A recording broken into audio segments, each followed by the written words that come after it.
This is our orchard. We'll go through the other side.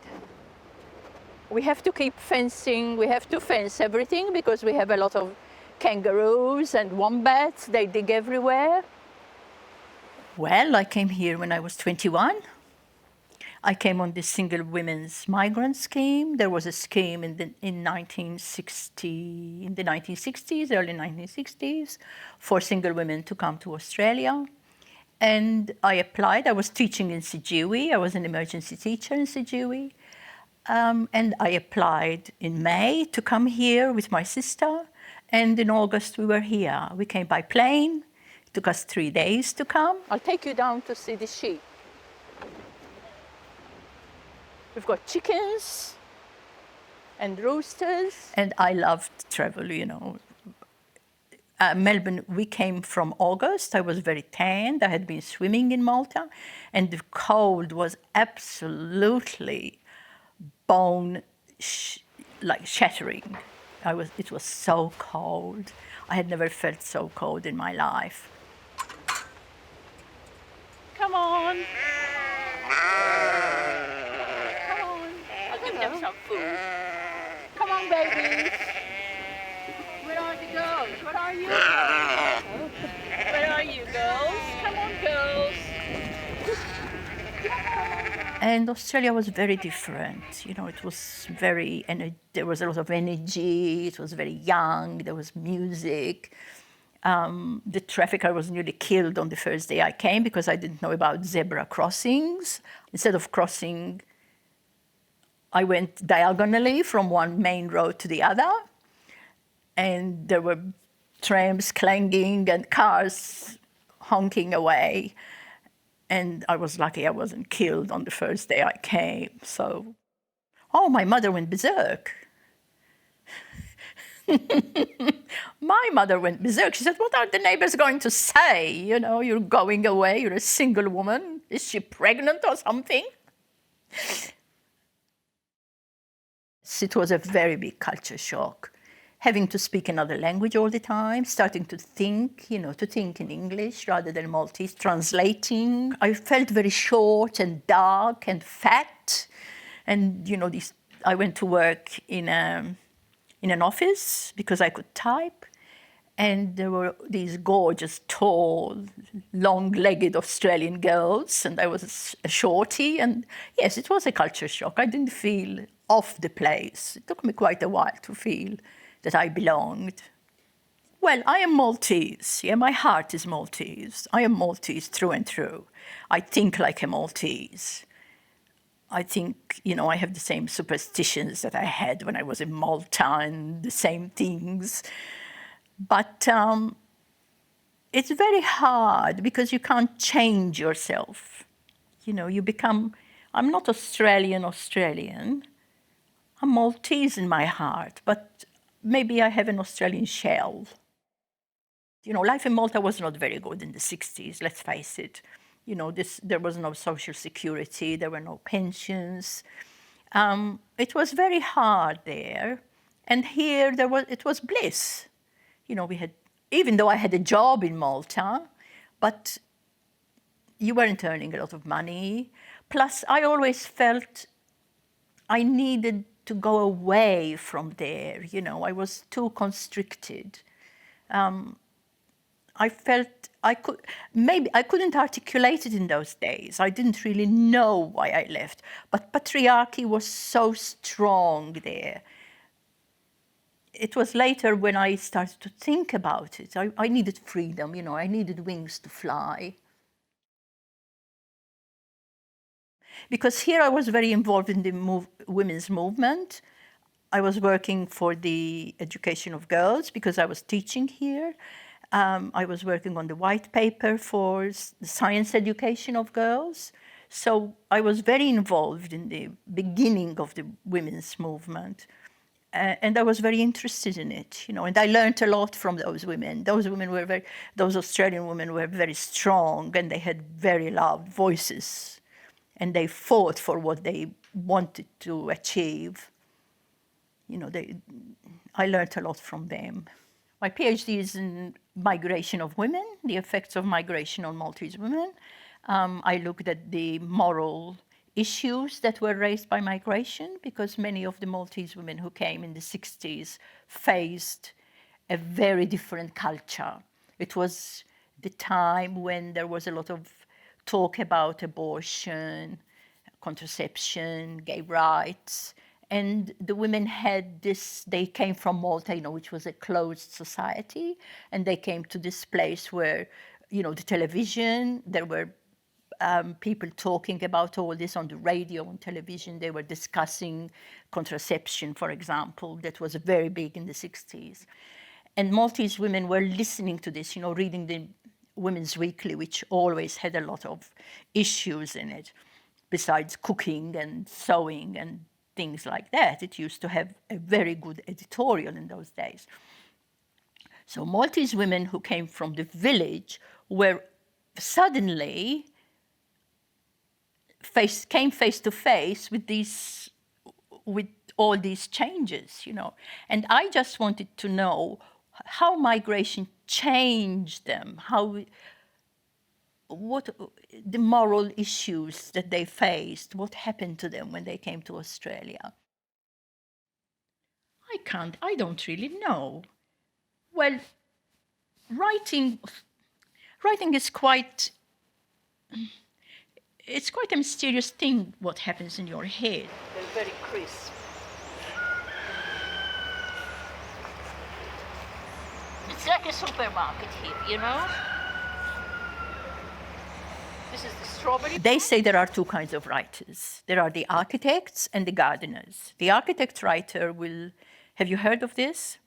The architect writer will have everything organized, yeah? They will have the beginning, the middle, and the conclusion. While the gardener writer will dig a hole in the ground, and he will get a packet of seeds from anywhere, and he will just drop them in. And he will close his eye, the writer will close her eyes, I suppose, and something will come out. It could be a tree or it could be a shrub, and I am a gardener. So that's what happens to me when I write. So when I write, I don't know what's going to happen in the story. I don't even know. I hear voices, like I know the voice of the character. If I don't hear that voice strongly, I can't write.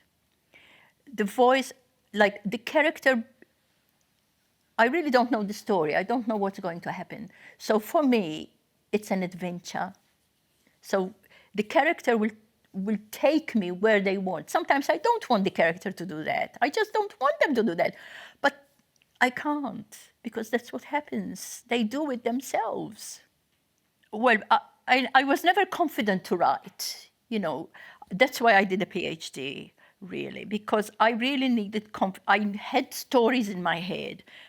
I always had that thing. I was always a storyteller, because I come from a family of storytellers. My aunts were storytellers. My grandmother was a storyteller. So I always listen. They didn't go to school, they were all illiterate. They couldn't even write their name, most of them. But they told amazing stories of ghosts and people walking down the street on stilts. Amazing things. Like when I read Roald Dahl, I said, this is my aunt talking again. I always read a lot, I used to read a lot. I read Hemingway, Scott. I used to read everything that I could lay my hands on. I learned how to read when I was 4, before even I went to school. My grandfather taught me to read. From then on, I had a great love of reading. I always read a lot, but I read in English. I read a lot. I could speak Maltese very well, and I could read Maltese very well. I read Maltese, but there wasn't a lot of literature in Maltese. I remember I read Salib tal-Fidda. I read Taħt Salt-Niet, the classics, the Maltese classics. But there wasn't a lot of Maltese literature in those days. I loved Mary Malak's poetry. And poetry, I read a lot of poetry in Maltese, but mainly I read English. I think to be a writer, you really have to read a lot, because reading not only gives you ideas, but it gives you the cadence of language, doesn't it? You have the music of language. You have the sentence formation. So reading is very important to a writer. A writer has to read. You can't be a writer if you don't read. That's what I think, anyway. Well, when I finished the PhD, I had so many, because I had interviewed 50 women. They told me their life story. Because when I interviewed the women, I had open-ended questions, like, tell me about your life, yes?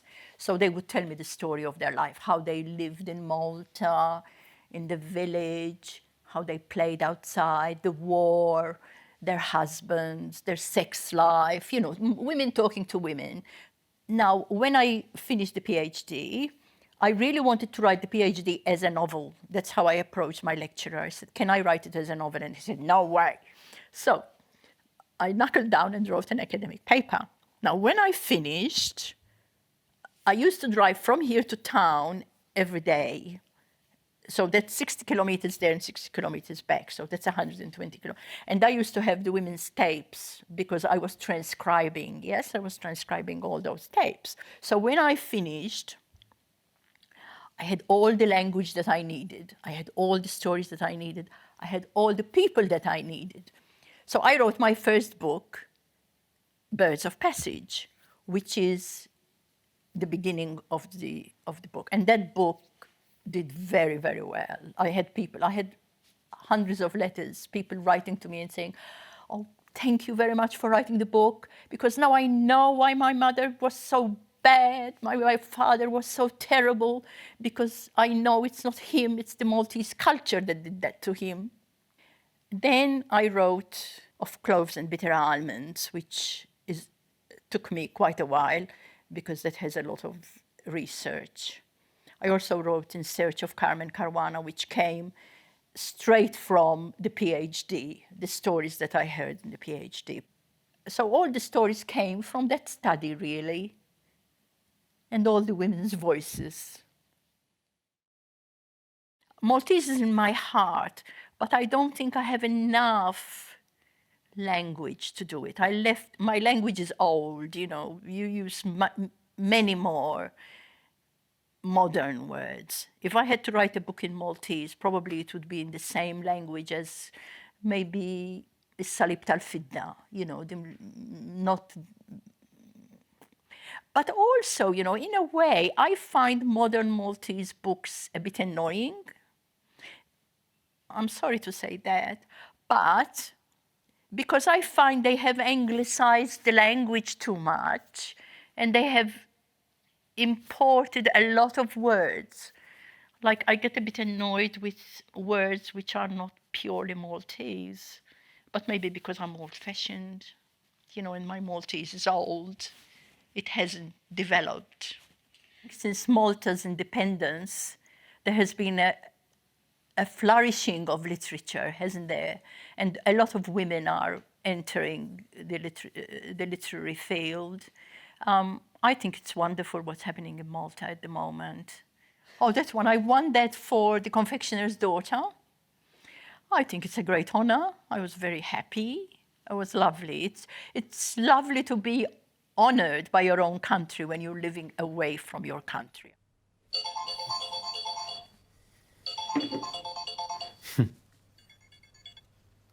Oliver. Safe and sound. Jeez, I forget how hot it is here. No, but it is hot. Yeah, that's good. I just need to go for a swim first and then we can go. Tajjeb. Who?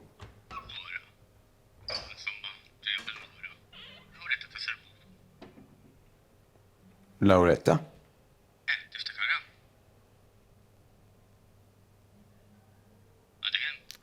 Iva, tajjeb, ma narak il-lejla. Ciao.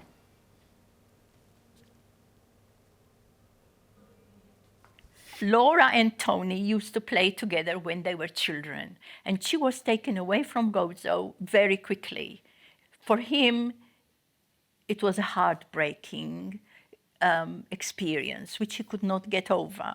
As a 9-year-old boy, he used to play with this girl out in the street, and something happened which he knew about, but he couldn't explain. And she was taken very quickly away from the island and spirited away to Australia. And he never got over the fact that he lost her.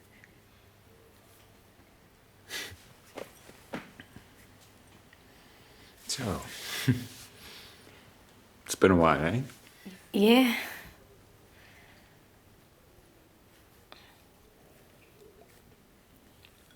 More like, I don't know, 30 years? No way. Yeah, I think so. Oh, wow.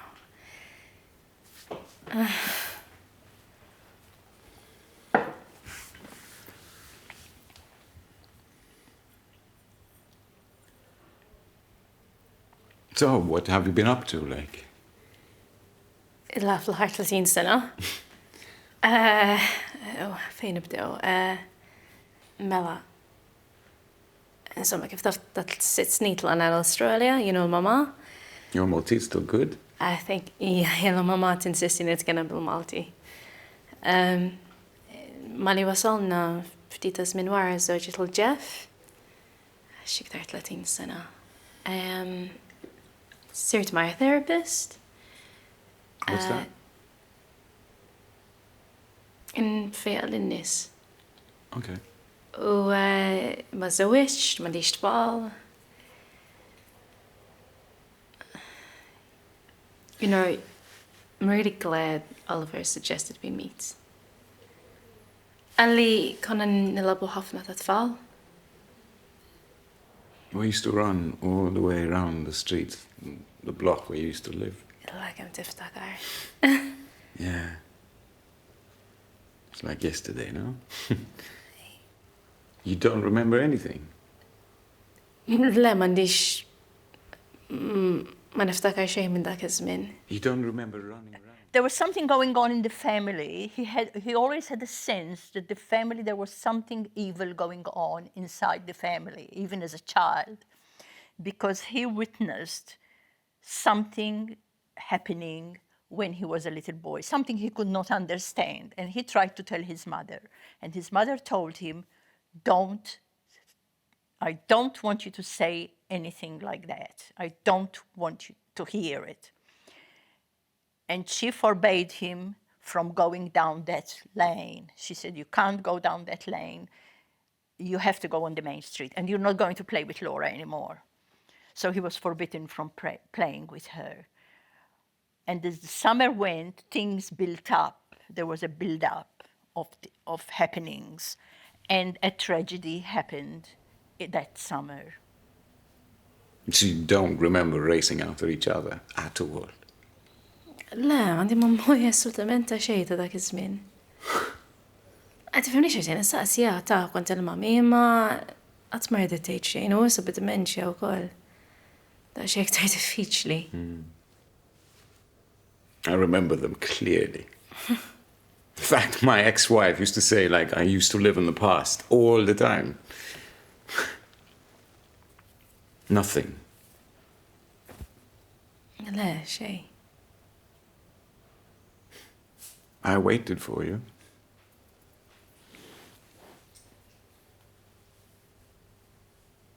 I waited for you.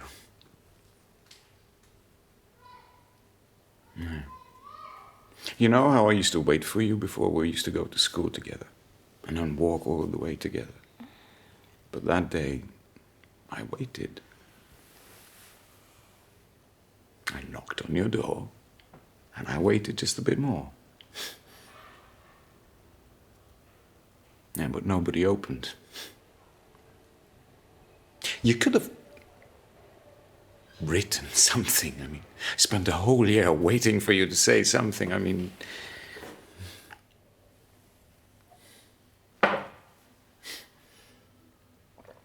Well, she goes to Gozo because she is exchanging her house, yes? She exchanges her house in in Australia with her house for a few months in Gozo, and she goes and lives there, and she is born in Gozo, and she's taken away from Gozo. But once she's in Gozo, she finds that she has this energy in her, and she has this healing power inside her. Now, I felt that when I went to Tapino Church. I went to Tapino Church and I sat there, and I could feel something moving me. You know, it's a very moving place. I could feel, well, I don't know. I could feel something in me, you know, that pushed me to write this character. And I could hear her voice very clearly when I was in Tapino Church. Nicole Shaja. Do you know what I remember? Marianina's cooking. Oh, she was the best. I remember we used to invite me over every single time because we didn't have much food at home. I remember that. Għad ma kelli l-pjaċir. Imma meta morna l-Awstralja kienet isajr kell Malti veru tajjeb. Immaġina minn nanna ġabita dik. Kienu oġbu Jeff.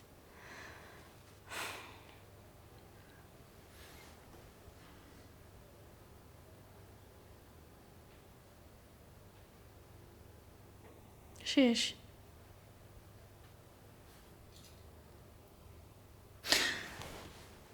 Why do you keep calling Marianina your grandmother?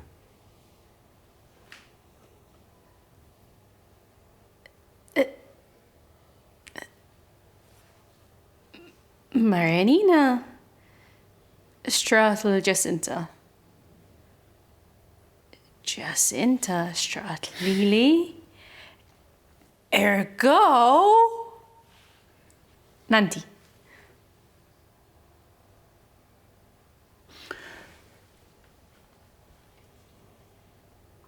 Xara għalaha. Xej.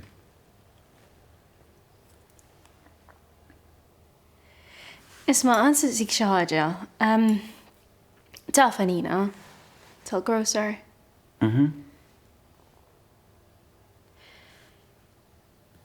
Ija qalt li jint kont miej meta Nanti waqgħet mill-bejt.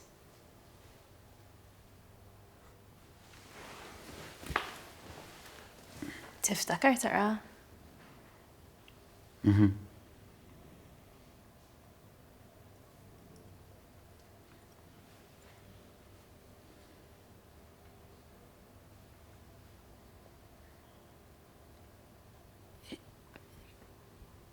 Imma x'konna rajna eżatt?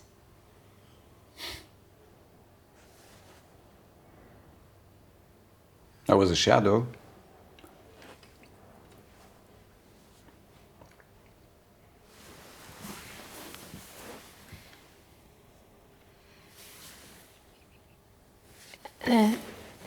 Tiftakar inti shadow?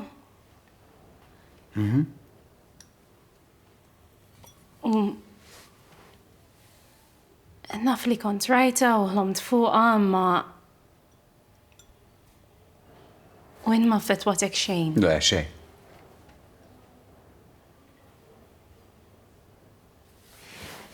Int kont ħalt. Ma waqgħetx fit-triq waqt fuq in-naħa l-oħra, inti kont ħalt u kont l-ewwel wieħed li rajta. Yes. Kien hemm xi ħadd hemm ġew. U x'kien hemm xi ħadd?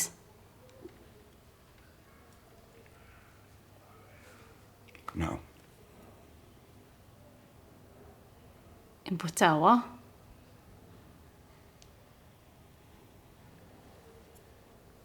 No. Now, Tony always knew that Marianina was Laura's mother. And that's where the conflict came in, because he knew one thing and she knew another. And when they met, when they were older, they couldn't reconcile what he knew with what she knew. And that's where the conflict was, wasn't it?